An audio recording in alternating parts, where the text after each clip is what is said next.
Alright, so it's still the same day. I'm just going to split these videos up into two. So I'm going to move on now to doing my Tein lowering springs and do a quick install of those, and we'll see how this goes. So this is what I picked up the other day, and it finally came in.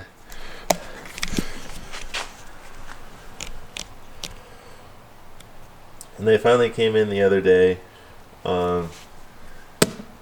They're the Tein style specs, dress up masters, I don't know, but they were pretty reasonably priced for what they are, and they should give me about a 2-inch drop, and everything should be good. I've rode in two different Z's that are both on lowering springs, but they were the Ibach lowering springs, so this should be pretty much the same thing. I just wanted to try a different brand just for my own sake, for something to be a little bit different. So let's go ahead and unbox.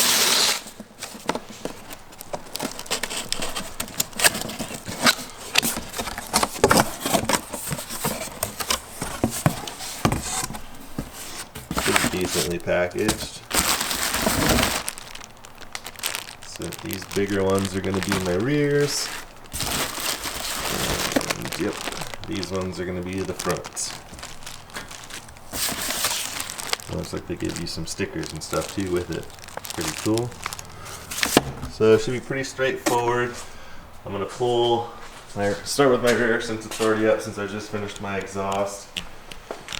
I'm going to start by pulling the wheels off on either side, and then I'm going to use just some spring compressors, and the back should be fairly simple. It should just be taking the spring out and putting the new one in, since the strut and spring are two different places on the rear of these Z's. So let's go ahead and get that started.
Alright, so a little update. I found it was way easier, instead of trying to figure out how to put those little spring compressors in there, that if you literally just put a jack right here, and yeah, right here, and lift up and compress your spring, and then you take this bolt out, this whole thing will slide down, relieving pressure off the spring, and you literally just pull it out and put your new one in. And it's way faster than any other way that I could have thought of or seen. So we'll just keep doing that. I think I did the other side in literally like 5 minutes. So do the same on this side, and then we'll go up front and see how we can do that.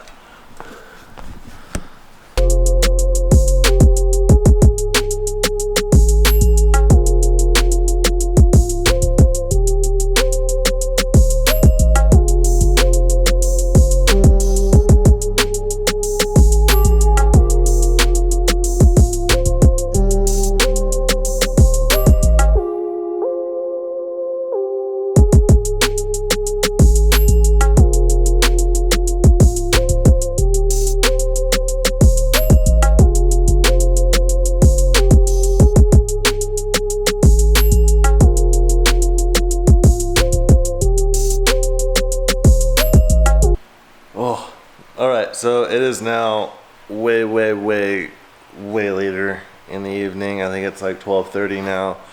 I don't even know the last time I checked in with you guys, but Backs went in super easy, as you guys can see. Had those done in like 10 minutes. The fronts, on the other hand, are another story. I started the fronts at like 6 o'clock, and it took like 3 hours to figure out how to get it. The other side went a little bit easier once I could figure out how to get everything out.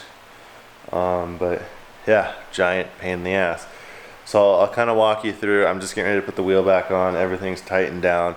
So I'll kind of just walk you through real quick. Hopefully this helps you guys or gives you an idea, because I was struggle bus, I swear to God.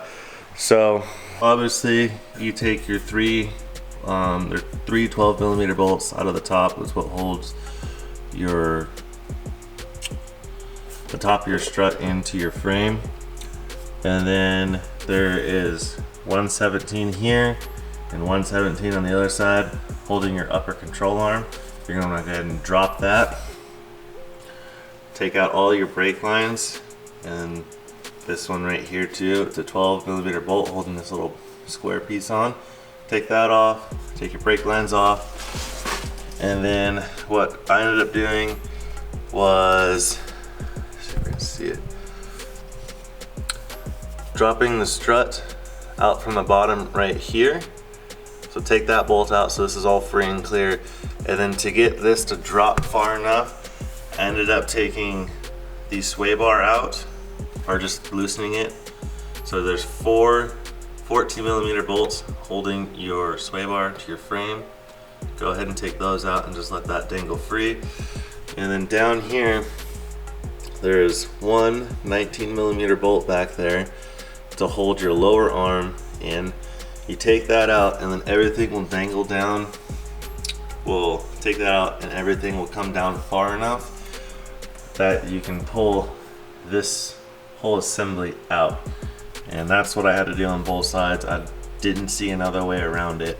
And then obviously put your spring compressors, clamp it down, take the nut out of the top hat, take the top hat off, take the spring out, put your new spring in. With these, I had to use the spring clamps again to bring it down, put the top hat on, re-tighten it down, and then just repeat all of your steps backwards. So,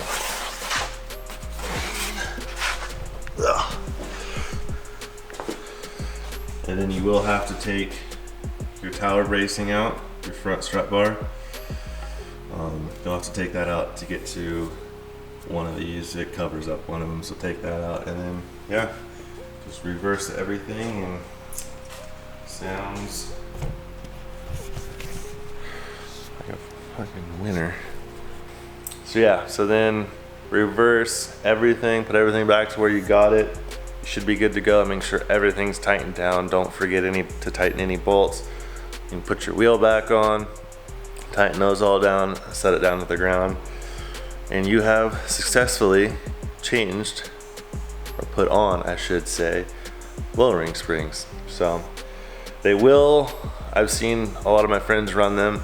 They say it takes about a week to settle out to what the ride height says it should drop to. So mine say 1.5 inches.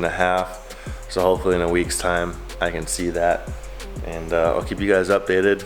I think I'm gonna end it here for tonight, and then I'll show you guys in the morning what everything looks like. So we'll see you in the morning.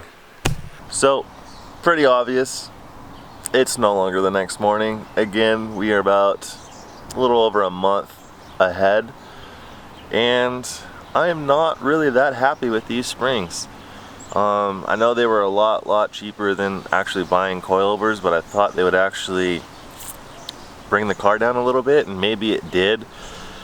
But you can see it's been over a month and I still have about a 3-finger gap, which is not okay. And it doesn't really look that great either, I don't think. It still looks like it's at stock height, and for paying for springs and still looking at like stock height, it's not good. So, and I think some of it has to do with these wheels that I got from a friend of mine. They are ESRs with a 0 offset, I believe, or -22. I don't remember the offset, I'll have to look into that. But they are 18 by 9.5, which fits good in the front, but still a little too skinny for the rear. I'm running a 1-inch spacer, I believe, in the rear. just to get a flush fitment. So I believe it has something to do with me running 18s that just make it look super small and gives me the gap that I don't want, because I have friends on springs who run 19s and it looks perfect, like doesn't need any more. So I think what I have to do now is I love these wheels, I love the look of them, but I think I'm gonna order a set of staggered 19s. So 19 by 9.5 in the front, 19 by 10.5 in the rear. That way I don't have to run spacers anymore, because I don't really like running spacers. And then see if that eats up the gap a little bit better. And if it still doesn't, then I am switching to coilovers. And then comment down below for any of you Z-boys out there, what do you think is the best coilovers to run? I'm leaning towards Fortune Auto, or maybe even dabbling with some BCs. I don't know yet, but comment down below with what you guys think is the best, and I'll look into them. But I'll show you.